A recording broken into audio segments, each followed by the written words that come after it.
Morning, everyone. Thanks for tuning in. Hope you're all well. It's Mo and Andrea here. And today we'll be tackling something that's come to our attention on the estate planning side. And we find that it could be a valuable tool for everyone to at least keep in the back of their minds when looking at estate planning. The specific topic being dry trusts. So Mo, kick us off. Tell us, what is a dry trust? So a dry trust, Andrea, interestingly, has become very popular. First of all, it's used all around the world. It's become very popular in South Africa due to our current financial uncertainty in the country and a lot of the uncertainties around estate planning, which we can get into more detail around. But essentially, it's a trust that gets set up before you pass away, but it's kept dormant until you do pass away, and the passing of the grantor is actually what then triggers the use of the trust to safeguard assets and so forth.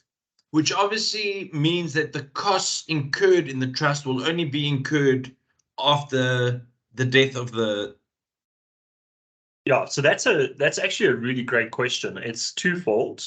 So when you set up a dry trust, you're actually setting it up before you pass. So you do need to pay for the cost of actually setting up the trust. But then because it lies dormant, the actual, in inverted commas, running costs of the trust are a fraction of what they would be when it's an active trust. So the answer is yes and no. The setting up costs and some maintenance costs are applicable before you pass, and then obviously the majority of the ongoing costs are only relevant when you have passed and it actually kicks in. And this is why you would use it instead of an offshore trust. Well, actually, taking a step back, this trust basically refers to funds that are housed offshore currently. It can. I would say the reason why people would use it is for the following reasons. So you could have an offshore a dry trust that's cheaper to maintain initially, and then obviously it could take over your offshore assets when you pass. But a lot of the reason people are also setting them up, and let's say your average Joe are starting to use them more because of the fact that it's taking so long to set up testamentary trusts. So remember, in a will, testamentary trust is created out of a will, so it's only set up when you die. And the problem, because of the current issues with departments and master's office and things, it's taking very long to set up these testamentary trusts, and it's actually creating quite a lot of delays in winding up estates. So having a dry trust on the local side also even makes sense because of the fact that it can help with estate planning. But obviously, it can help with the making sure that your legacies are kept offshore as well. Would the best way forward be to set up, say you want to use dry trusts exclusively? Could you then have one local one, one offshore one, or would you just have an offshore one? Yeah, so you would have one per, just because of the different jurisdictions. So local trusts can't own offshore assets. And you have similar issues when you're trying to have an offshore trust, create and trying to create domicilium in South Africa. So yeah, you would run one per. And then looking at the offshore dry trust, what would be your preferred avenue, or where would you prefer to have it housed? Is there a specific destination, or is one country better than the next? Yeah, so there are definitely better jurisdictions to use than not.